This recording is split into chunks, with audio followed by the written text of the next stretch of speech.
pasado muchas cosas en estos días y bueno,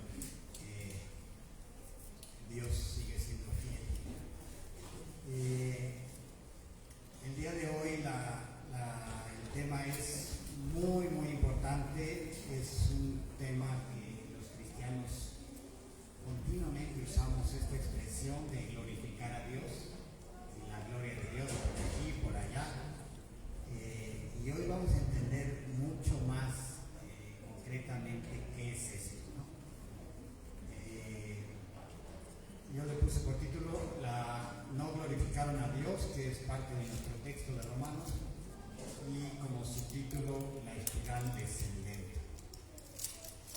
Y solo para entrar en contexto, esto es lo que vimos hace 2 semanas. Porque lo invisible de Dios, es decir, su eterno poder y su naturaleza divina, se hacen claramente visibles desde la creación del mundo y pueden comprenderse por medio de las cosas hechas, de modo que no tienen excusa.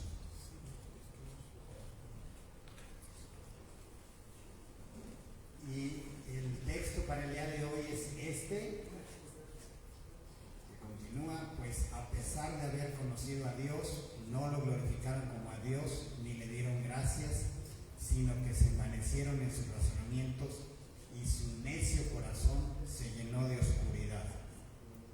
Aunque afirmaban que eran sabios, se hicieron necios, y cambiaron la gloria del Dios inmortal por imágenes de hombres mortales, de aves, de cuadrúpedos y de reptiles. Entonces es un pasaje muy fuerte, con mucho contenido, y vamos a ir desmenuzando. Entonces el primer versículo es este, que ya lo leímos: a pesar de haber conocido a Dios, no lo glorificaron como a Dios. El pecado del rechazo se cristaliza en este versículo 21, ahí lo tienen, y la gloria de Dios, como yo les decía, es todo un tema en el cristianismo. El Salmo 29 dice: den al Señor la gloria y el poder, den al Señor la gloria debida a su nombre, adoren al Señor en la hermosura de la santidad. Hasta las cosas inanimadas glorifican a Dios. Dice la Biblia: los cielos cuentan la gloria de Dios. Los cielos no discuten, simplemente nunca ha habido una rebelión entre las estrellas, ellas simplemente glorifican a Dios todo el tiempo. Dios dice en el libro de Isaías: me glorificarán las bestias del campo. Y así es, los animales también lo glorifican, haciendo lo que Dios diseñó que hicieran, glorifican a Dios. Las flores florecen, las mariposas vuelan, y toda la creación cumple con el propósito para el cual Dios la creó. Y aquí regresamos a la palabra propósito, ¿sí? Cada ser o cosa glorifica a Dios a su manera. Y como les decía, es inevitable regresar a esta palabra propósito. Ya vimos en el argumento cosmológico cómo Dios es una persona inteligente y con propósito. Y ese propósito se observa en todo lo creado. Esa es la raíz del argumento teleológico. Pero en medio de todo esto, el hombre se rehúsa a glorificar a Dios. Si tú puedes estar en medio de este universo y ver a tu alrededor y decir que Dios no existe, bueno, Dios dice: ¿sabes qué? Eso ya es necedad. O sea, ¿qué más te puedo decir? Es tan evidente que si tú sigues afirmando eso, sigues insistiendo con eso, desde el punto de vista de Dios es que ya es necedad. Entonces vamos a ver qué significa glorificar a Dios. Significa exaltarlo, honrarlo, alabarlo, tratarlo como majestuoso. Significa gozarte en sus atributos, porque la gloria de Dios es la suma de todos sus atributos. atributos son las características de Dios, la esencia de Dios. Esos son los atributos.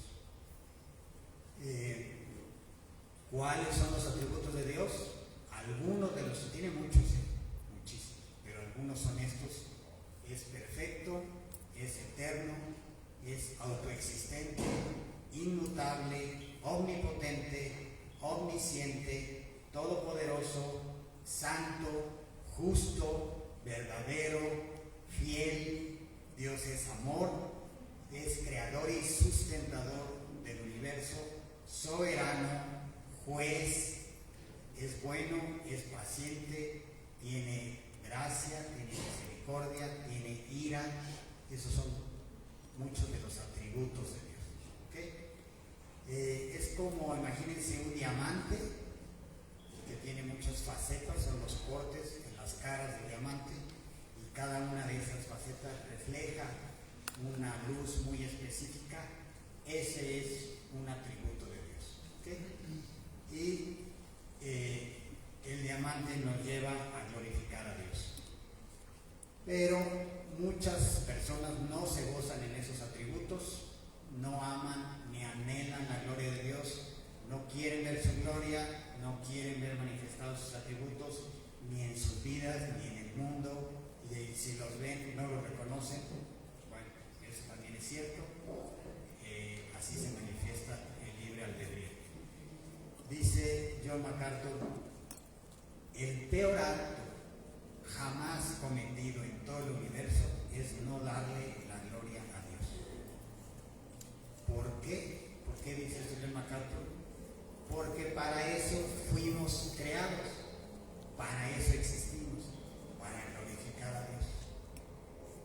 El catecismo de Westminster, que es como el resumen que sacaron más de 100 teólogos que se reunieron por meses y meses a sacar las verdades más importantes de la Biblia, y lo resumieron en un catecismo de la palabra catequeo, que significa repetir. Entonces el catecismo por eso se repite. Y ahí la pregunta uno del catecismo es: ¿cuál es el fin principal del hombre? Y la respuesta es: el fin principal del hombre es glorificar a Dios y disfrutarlo para siempre.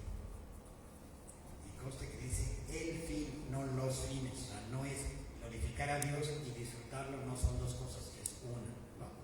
O dicho de otra manera, glorificar a Dios disfrutándolo para siempre. Es un fin. Entonces, ese es el fin del hombre. Sin embargo, curiosamente, Jesús no mencionó la gloria de Dios cuando mencionó el mandamiento más importante que tenemos: amarás a Dios con todo tu corazón, alma, mente y fuerzas. Y el segundo, amarás al semejante como a ti mismo. No mencionó la palabra glorificar, ¿sí? Usó la palabra amor o amar, amarás, ¿sí? Entonces, me gustaría sugerirles a ustedes que estar lleno del Espíritu, glorificar a Dios y amar a Dios son tres acciones que apuntan en la misma dirección.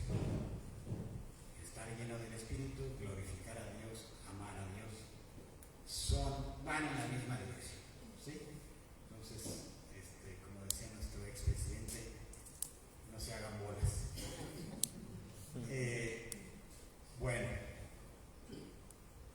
Dios siempre ha deseado que el hombre vea su gloria, y no solo verla y reconocerla, sino anhelarla y gozarnos en ella, ¿sí? Ese es el punto de disfrutar a Dios para siempre. Ves un atributo de Dios, ves su gloria, y no solo lo reconoces, sino te gozas, te deleitas, te entusiasma que Dios sea así como es. Muy bien. Entonces dice el pasaje que a pesar de haber conocido a Dios, no le glorificaron como a Dios, ¿no? Entonces Dios vuelve a afirmar que las personas lo conocemos. O sea, lo da por hecho. A pesar de haber conocido a Dios, está dando por hecho que le conocemos, está dando por hecho que reconocimos que existía. Y esto de no glorificarlo realmente es un problema de nuestro ego. Preferimos glorificarnos a nosotros mismos. Si sabemos qué es glorificar, bueno, entonces sabemos lo que significa no glorificar, por contraste. Entonces ahí dice que no glorificaron a Dios. Entonces vamos a ver qué es glorificar y vamos a entender por qué no lo glorificaron. Y esto es muy importante. ¿Cómo es que tú y yo podemos glorificar a Dios?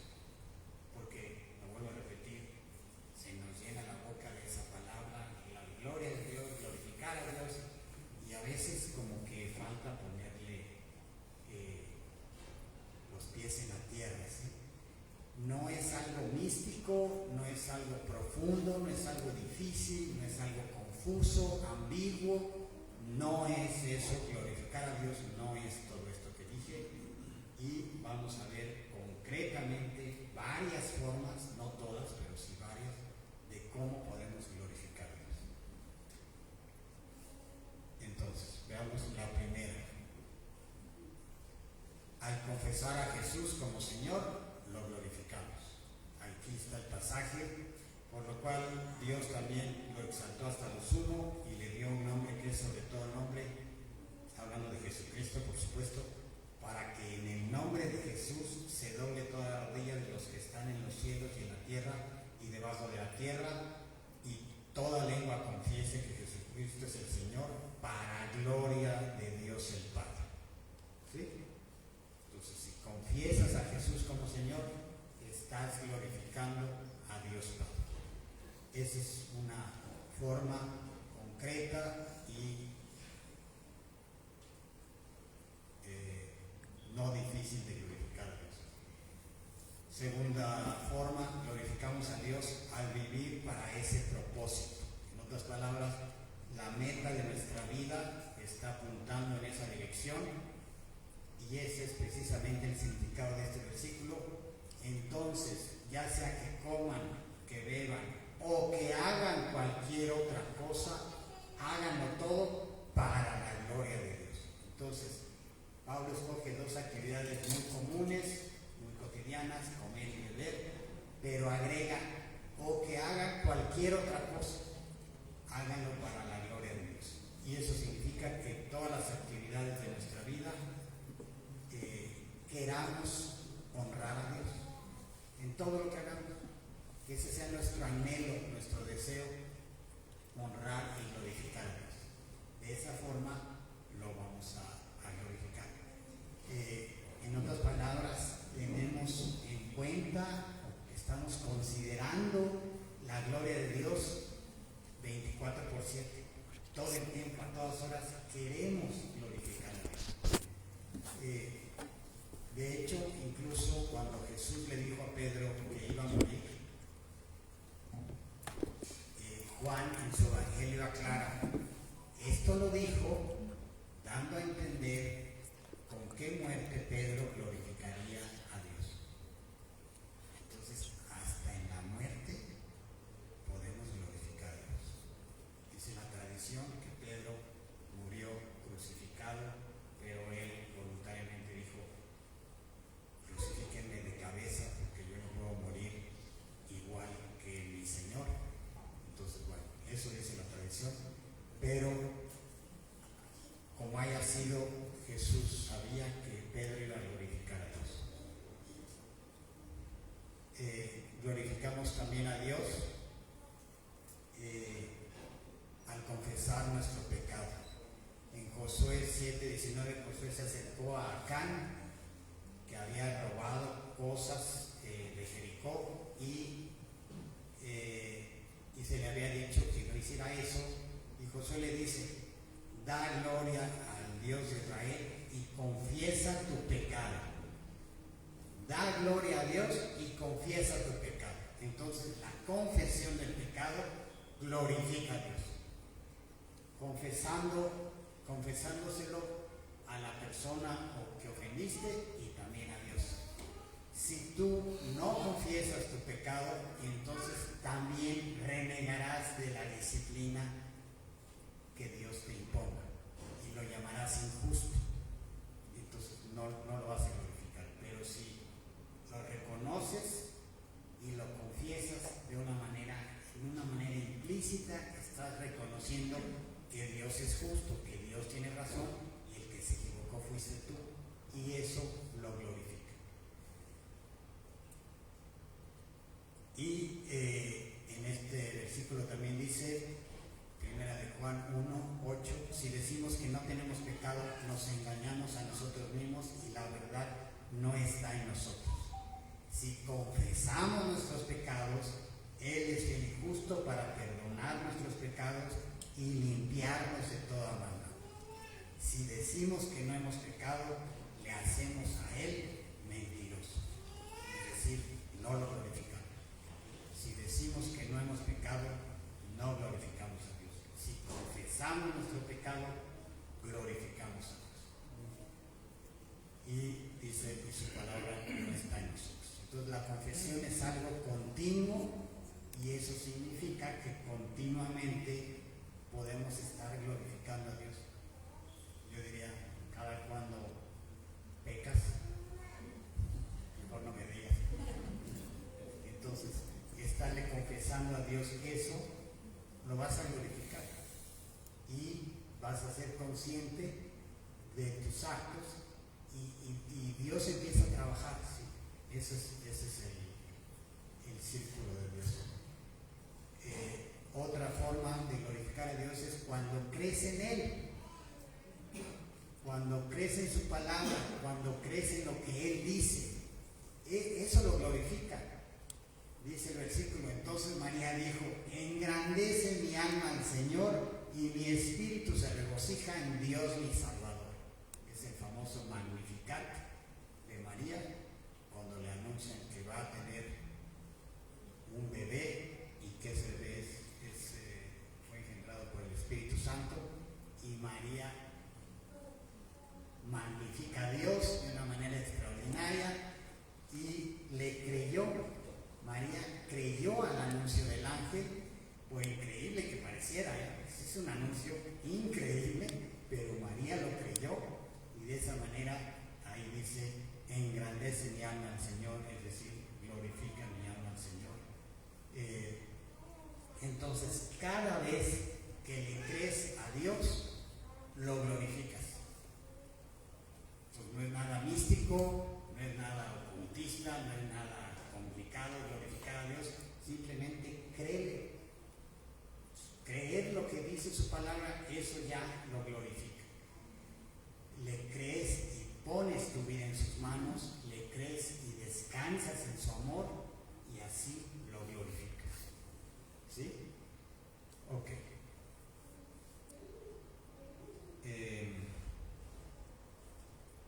Luego, otra forma es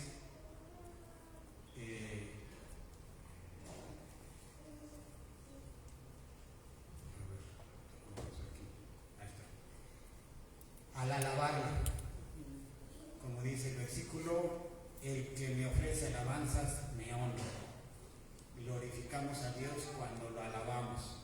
Lo podemos alabar con palabras, con salmos, con canciones. Lo podemos alabar de muchas formas y eso lo glorifica. Hace rato que todos cantábamos, fue una forma de glorificar a Dios.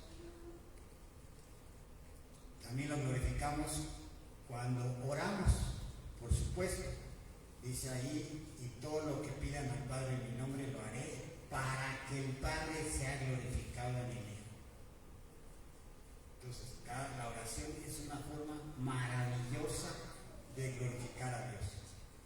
Reconocemos implícitamente que Dios es todopoderoso y que Dios es amoroso y bueno.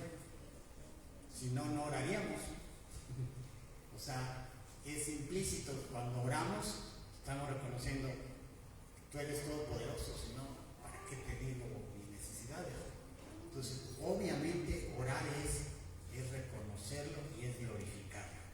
Entonces, cada vez que oras,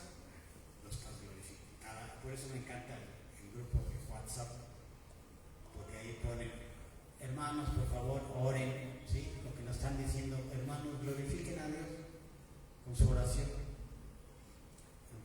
Y todos lo hacemos. Digo, una oración breve, pero estar en continua comunicación con Dios. Oye Dios, la salud de tal persona, oye Dios, ahora te encargo esto. Y estamos reconociendo que Él es todopoderoso en todos esos actos. También glorificamos a Dios viviendo una vida limpia.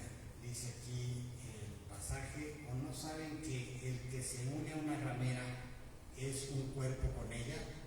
Porque el que dice los dos vendrán a ser una sola carne, porque él dice los dos vendrán a ser una carne, porque han sido comprados por un precio. Por tanto, glorifiquen a Dios en su cuerpo y en su espíritu, los cuales son de Dios. Entonces, si guardas una vida limpia, estás glorificando a Dios. Qué bonito, qué útil es todo esto, porque como que desmitifica esa palabra y la hace más real, más real. Entonces, glorificamos a Dios mediante nuestra pureza moral. También glorificamos a Dios al compartir el Evangelio. Dice Romanos 15:9, y para que los gentiles glorifiquen a Dios por su misericordia, como está escrito, por tanto te confesaré entre los gentiles y a tu nombre cantaré. Compartiendo el Evangelio, glorificamos a Dios. Todos los que vamos a los anexos, hombres y mujeres, al compartirlo, glorificamos a Dios. Cuando fue el viernes que me tocó ir, compartí el Evangelio, justo el curso de evangelismo que vamos a ver al rato, ese lo compartí con ellos y fue realmente maravilloso. Yo le compartí a Rebe cómo se les ve en los ojos, en las caras, se les ve que están entendiendo, que están conociendo a Dios, que están arrepentidos, hasta por sus preguntas se ve, y es realmente asombroso ver, como decía Pablo, el poder del Evangelio.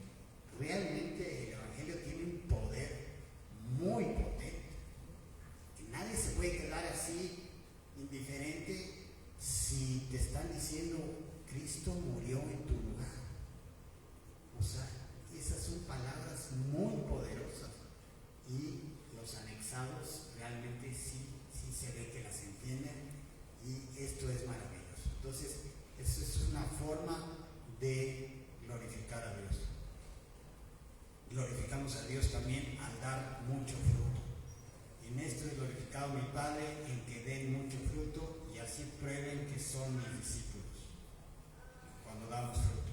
Esa es la voluntad de Dios, que sus hijos llevemos mucho fruto.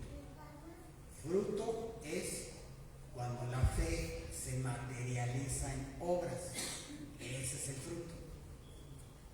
¿Sí? Ya tienes fe, ya creíste, y entonces esa fe se materializa en buenas obras. A eso le llama Dios fruto. Pero ya es la consecuencia de ser salvo.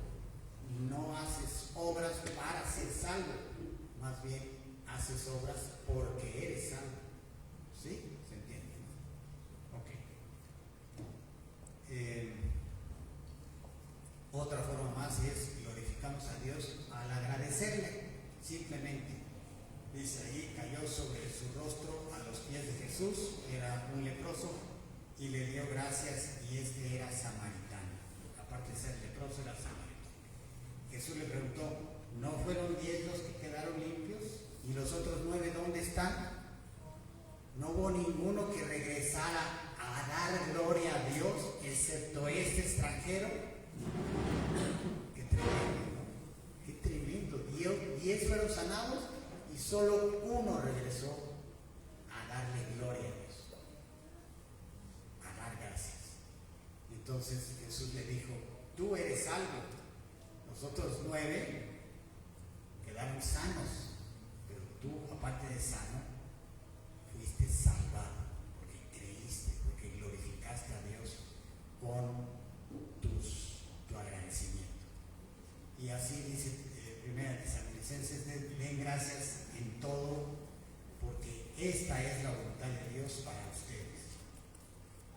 Esa es la voluntad de Dios, es que glorifiquemos mediante nuestro agradecimiento.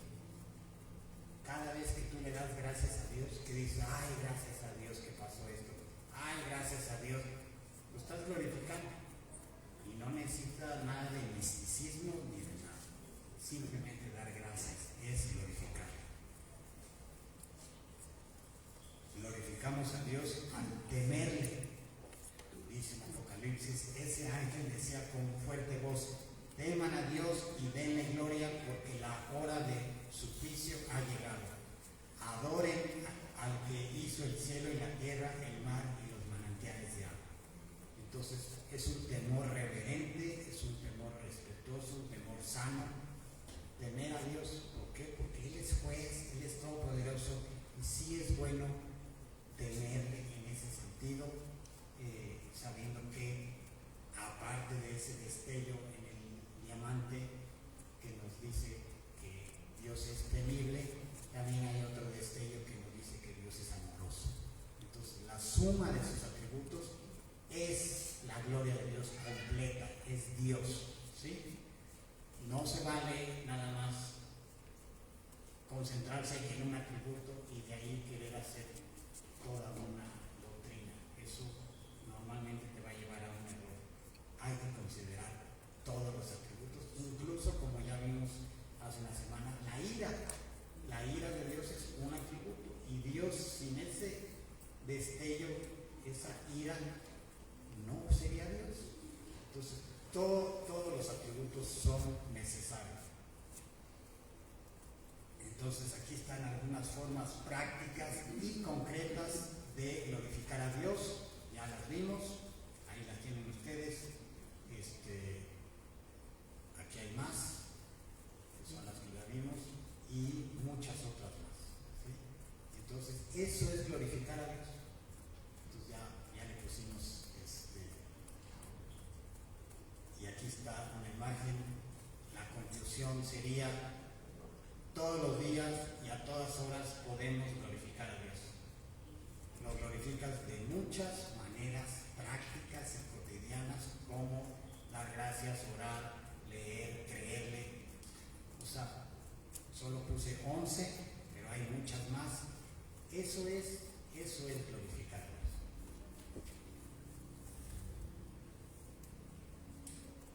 Bien, entonces dice después, no lo glorificaron ni le dieron gracias. En otras palabras, no reconocen que Dios les dio todo lo que tienen, y si no reconoces que Dios existe, obviamente pues no le vas a dar gracias a alguien que no existe.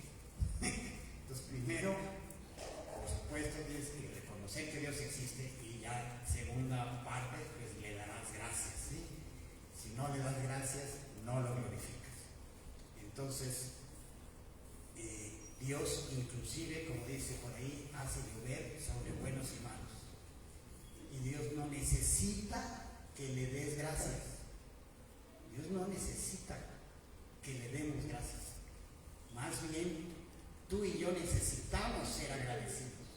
Por eso Dios nos dice, da gracias. No porque Él lo necesite. Dios es Dios, ya está completo, ya está perfecto, ya está. No necesita nada. Nosotros necesitamos. Es como todo lo que nos dice Dios, no es porque Él lo necesite. Cuando nos dice, ama a Dios, no es porque necesite nuestro amor, es porque nosotros necesitamos amar a Dios. Dios no necesita nada. Bueno, y dice también, sino que se envanecieron en sus razonamientos y su necio corazón se llenó de oscuridad. No es que los razonamientos en sí sean malos o lleven a la perdición, claro que no. Ya vimos que, bueno, yo les he conversado, yo soy ingeniero, y pues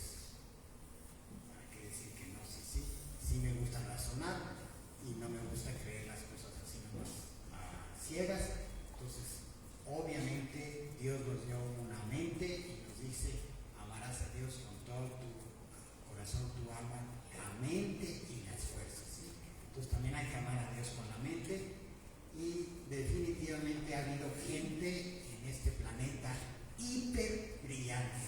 O sea, pero ya son gente en otro nivel, ultra mega brillantes. ¿Como quién? Gente como C.S. Lewis, gente como Jean-Paul Sartre, gente como Nietzsche, como Agustín de Hipona, como Jordan Peterson.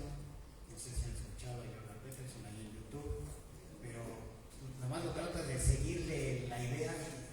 Bueno, al menos yo no puedo. ¿Y cuánto va? O sea, tiene otro nivel que yo no sé si por la edad o por qué, pero ya no lo puedo seguir. En fin, así hay gente muy, muy brillante, personas a las que evidentemente les gira la ardilla muy rápido. Y gracias a Dios por ello, pero nuestro seguro contra ardillas demasiado rápidas es precisamente la palabra de Dios. Debemos comparar nuestros razonamientos con su palabra. Esa es la forma de no envanecerse. Comparar tus razonamientos con la palabra de Dios. Y conste que dice compararlo con la palabra, no con la religión, conste. Entonces, obviamente las religiones humanas sí han tenido contradicciones con los razonamientos. Eso es clarísimo. Galileo es un monumento a esto, arrestado por los religiosos de sus días. Galileo construyó su propio telescopio, hizo muchas observaciones súper interesantes y publicó un libro donde defendía las teorías de Copérnico. Copérnico decía que el Sol está en medio y los planetas se mueven alrededor del Sol, ¿sí? Y en 1633 los religiosos de sus días encontraron a Galileo vehementemente sospechoso de herejía. Esa fue la acusación. Y lo sentenciaron a un arresto domiciliario de por vida. Estuvo arrestado en su casa 9 años y después ya se murió. Y según la leyenda popular, después de que lo obligaron a retractarse, Galileo supuestamente murmuró acá bajita entre dientes y dijo, a ver si lo digo bien, Franco, Epur si muove, pero se mueve, o Julia, pero se mueve, es decir, hablando de la tierra no está en el centro quieta, que era lo que decían los religiosos. El sol es el que está quieto y la tierra sí se mueve. Entonces por eso Galileo dijo, pero se mueve. O sea, me retracté, pero la tierra se mueve. Ok, entonces, bueno, este es un ejemplo de cómo una cosa son vanos razonamientos y otra cosa son buenos razonamientos que han llevado al hombre hasta donde está. Y este es un buen ejemplo, ¿no? De que la Biblia no dice que la Tierra esté quieta y sea el centro del sistema solar ni del universo. Eso no lo dice la Biblia, pero eso creían algunos religiosos. Bueno, esta misma espiral descendente que hemos estado viendo aquí en Romanos es la misma que describe este pasaje. No glorificas a Dios y tarde o temprano acabarás en tinieblas. Dice este pasaje, véanlo, realmente es excepcional. Escuchen, está hablando Dios, escuchen, presten atención, no sean arrogantes, que quien habla es el Señor. Denle gloria al Señor, su Dios, antes de que Él haga venir las tinieblas, antes de que ustedes tropiecen en montes sombríos y ustedes esperen la luz y Él la convierta en las más densas sombras y tinieblas. Fíjense cómo continúa. Pero si no me hacen caso, mi alma llorará en secreto por culpa de la soberbia de ustedes. Mis ojos se anegarán en lágrimas y llorarán amargamente, porque el rebaño del Señor será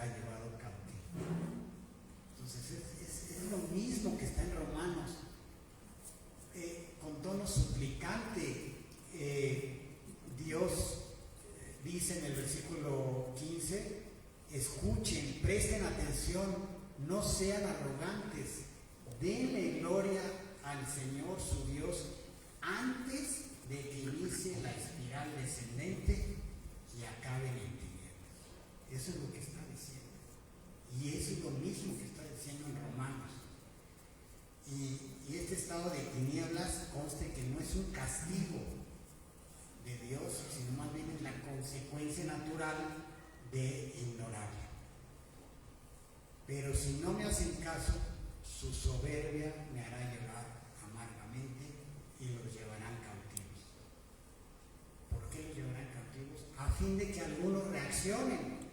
O sea, todavía cuando ignoramos a Dios, Él trae una disciplina, pero su objetivo sigue siendo que reaccionemos. Él no cambia su objetivo. Efectivamente, en este pasaje, los israelitas contemporáneos de Jeremías fueron en cautiverio a Babilonia.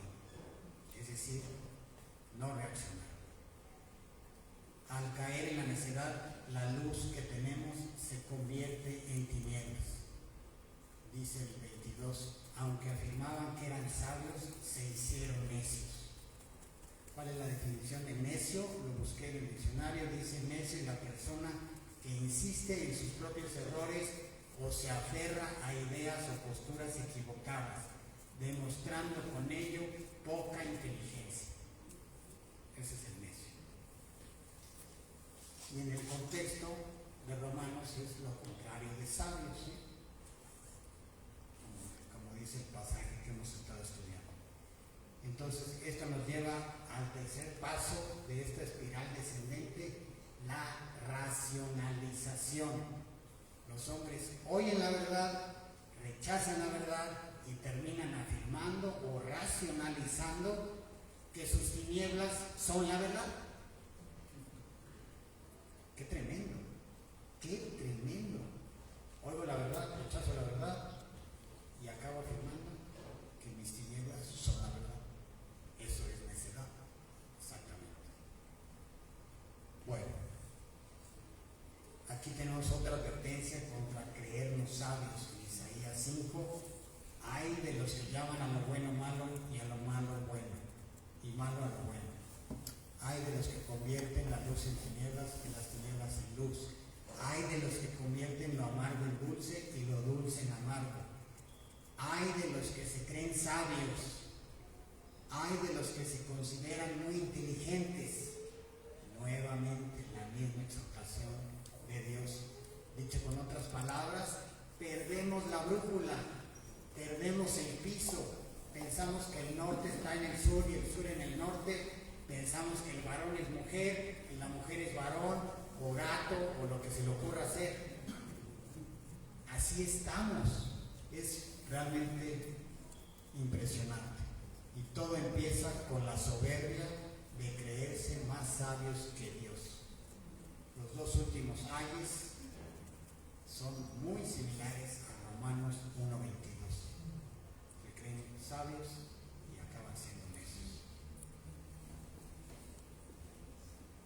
El planteamiento de hoy en día en este mundo que nos tocó vivir, ya ni siquiera es que lo malo sea bueno y lo bueno malo. Ahora ya no hay nada malo, todo es bueno, o cuando menos aceptable o tolerable. Ese es el planteamiento de hoy en día. No, todo es bueno para él y con eso basta. Si ella quiere sentirse gato, pues es gato, y si él quiere sentirse ella, todo se vale, todo es tolerable.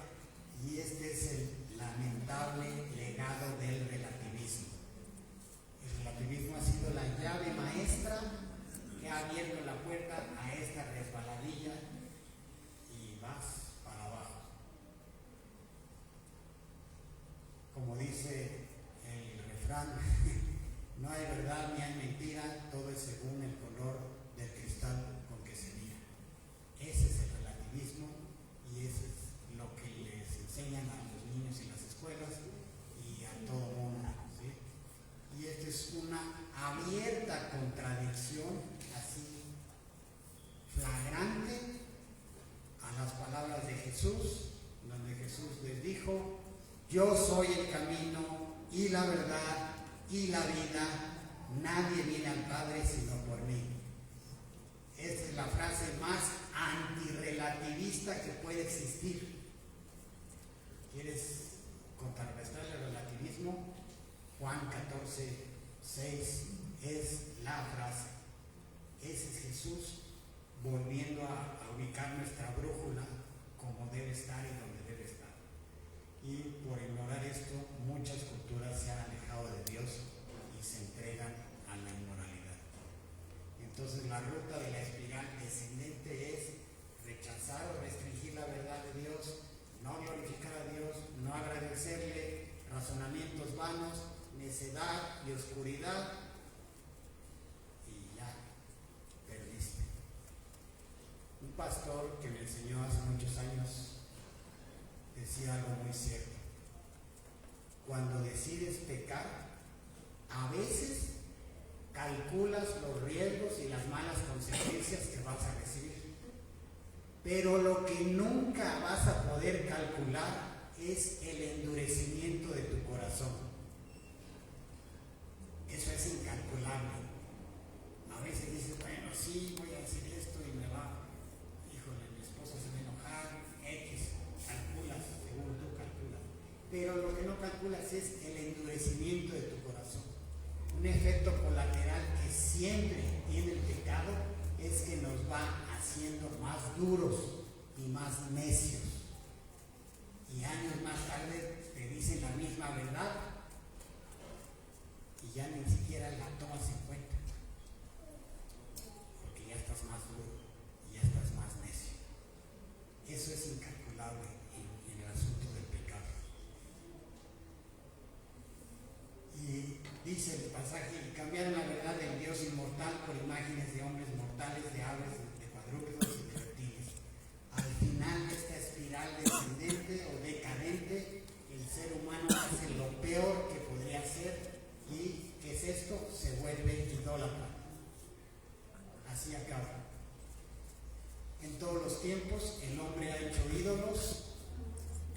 No se imagina, pero ha habido ídolos, reptiles, insectos, escarabajos, serpientes, moscas, elefantes, toros, becerros, vacas, ratones, cocodrilos, gatos, águilas, peces, hipopótamos, lobos. De hecho, Belcebú significa literalmente el señor de las moscas. Para que veas cómo hasta las moscas tienen un señor. Por supuesto, el sol, la luna, las estrellas, las rocas, los árboles. El hombre, en cierta manera, es el nivel más elevado, el nivel más sofisticado de adoración. En Roma adoraban al César, en Egipto adoraban al faraón. Los dioses de los griegos y los dioses de los romanos eran dioses creados parecidos al hombre. Tenían dioses de todo y para todo.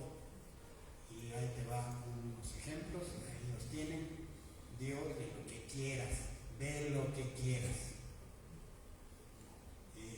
Algunos son conocidos todavía hoy, o las palabras al menos nos suenan. Aquí tienes más todavía, Eros, por supuesto, Cupido. Todas son palabras que aún manejamos hoy. Y yo te pregunto, ¿los griegos eran cavernícolas ignorantes? Por supuesto que no. Ahí estaba Sócrates, Platón, Aristóteles, Arquímedes. Por supuesto que no eran cavernícolas ignorantes. ¿Los romanos también eran ignorantes? Claro que no, fue el imperio más grande que ha habido en todo el planeta. El derecho romano todavía es la base de las legislaciones de hoy en día. Los romanos eran los romanos, pero teológicamente se fueron para abajo y por eso cayó el imperio romano también. En Atenas, Pablo encontró un altar dedicado al Dios no conocido. Por si las moscas. O sea, ya tenemos a todos los dioses, pero por si se me olvidó uno, pues hago un altar para el Dios no conocido. Entonces es patético nuestra oscuridad a ese grado llega. Bien, primer y segundo mandamiento.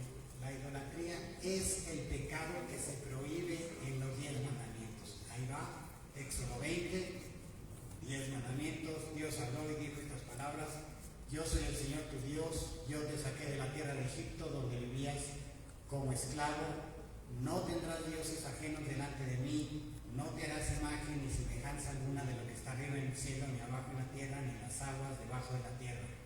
No te inclinarás ante ellas, ni las honrarás, porque yo soy el Señor tu Dios, fuerte y celoso. Si tu Dios es un Dios de amor, incapaz de tener ira y mucho menos de castigar a alguien, ¿sabes qué? Precisamente acabas de crear tu propio Dios. Ese es tu Dios. Ese no es el Dios de la Biblia, es un Dios que tú creaste. Simplemente escogiste los atributos de Dios que te gustan y desechaste los que no te gustan y terminaste haciendo un Dios a tu imagen y semejanza. Pero ese no es el Dios de la Biblia. Eso es precisamente lo que prohíbe el primer mandamiento. Y esto nos ocurre a muchos. Casi siempre empezamos todos con el argumento: es que Dios no puede, tiene que ser amoroso. Sí, ok. Y tiene que darle a todos las mismas oportunidades. Bueno, ahí ya perdiste, porque ya estás creando tu propio Dios. Ya tu Dios es un Dios democrático, igualitario, todos coludos y todos rabones. Bueno, ese es tu Dios. Dios no es así. Yo estoy chaparrito, por eso uso esta base. Y Héctor no necesita la base. Dios no nos hizo iguales a todos. Eso es obvio, es evidente. No es cierto. Unos son más inteligentes, otros somos menos. Unos son más galanes, otros no. Somos distintos. Entonces Dios así nos hizo. Dios no es igualitario, ni es democrático, no. Entonces, no fabriquemos dioses. Y dice después: yo soy el Señor tu Dios, fuerte y celoso. Dios no está dispuesto a compartirte con nadie. Es celoso. Él lo dice: soy celoso. Te quieres solo para Él. Tú que tienes pareja, ¿estarías dispuesto a compartir a tu pareja con alguien? No, ¿verdad? Y quieres que Dios sí te comparta, ¿no? O sea, ¿cómo se nos ocurre? Dios te ama con todo su corazón y quiere que tú lo ames igual. Cuando somos idólatras, violamos este gran mandamiento. Es la cosa que más blasfema a Dios. Es la cosa más blasfema que podemos hacer. Es un adulterio espiritual. Ídolo es todo aquello que espero llene mi vida y me haga feliz. Eso es un ídolo. Otra definición de ídolo es todo aquello que para obtenerlo estoy dispuesto a pecar. Si mi ídolo es el placer sexual, estoy dispuesto a ver pornografía con tal de obtenerlo. Entonces ya identifiqué un ídolo.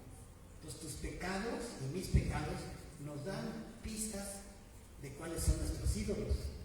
Estamos dispuestos a pecar para obtener ese ídolo. ¿Sí? Esto es muy interesante. Dicen los expertos en consejería que somos una fábrica de ídolos, todos nosotros. Adoramos la ciencia, la filosofía, la religión, el humanismo, la ecología, adoramos el dinero, el cuerpo, el sexo, el entretenimiento, los deportes, la educación, la popularidad, el poder, las estrellas de cine, los grandes atletas. Adoramos, siempre queremos estar adorando algo o alguien. Y cambiamos la gloria de Dios por la mentira y empezamos a adorar a las criaturas en vez del Creador. nos quedamos con las bendiciones y abandonamos al que bendice. Somos raros, ¿no? Somos complicados los seres humanos. Dios es tres personas y conocerle es toda una aventura. Dios es infinito y nosotros somos finitos. Yo mismo he entendido esto en mi vida y seguramente tú también. Para mí al principio Dios era un tipo de Aladino.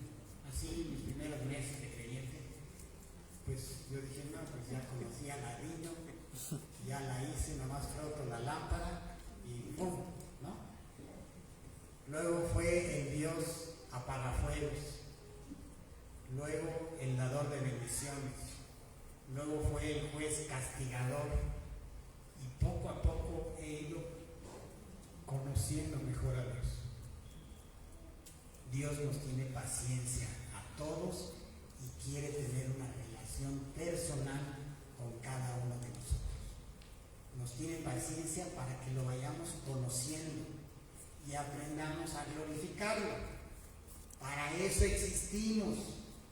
Como efecto colateral, vamos a ser inmensamente felices, pero no existimos para ser felices, existimos para glorificar a Dios. Entendiendo que la felicidad, Dios nunca la define como ausencia de problemas. Esa definición la inventó Walt Disney o alguien por ahí. No viene en la Biblia, no la dice Dios. Ausencia de problemas no es felicidad. Felicidad es el efecto colateral de estar glorificando a Dios. ¿Ok? Bueno, con eso termina el pasaje del día de hoy. Espero que Dios nos haya hablado a todos y estemos más claros en las formas prácticas como podemos glorificar a nuestro Señor que murió y pagó por nosotros. Vamos a orar. Dios, te damos muchísimas gracias por tu palabra, porque siempre nos ayuda a desmitificar muchos conceptos, muchas ideas y poner los pies en la tierra. Te damos gracias, Dios, porque ahora hemos entendido todas las formas o muchas de las formas concretas en que te podemos glorificar y cómo Dios, el no hacerlo, nos mete en una resbaladilla realmente terrible, con efectos devastadores en donde no queremos meternos, Dios. Te pedimos que nos hagas sabios, verdaderamente sabios y no necios, y escuchemos tu palabra. Te demos el beneficio de la duda y te creamos y conformemos nuestra vida a tus mandamientos, porque tus mandamientos no son gravosos. Entendemos que todo lo que mandaste lo haces porque nos amas, porque no quieres vernos destruidos por el pecado. Te suplicamos, Dios, que todos en esta iglesia tengamos ese ánimo y ese propósito de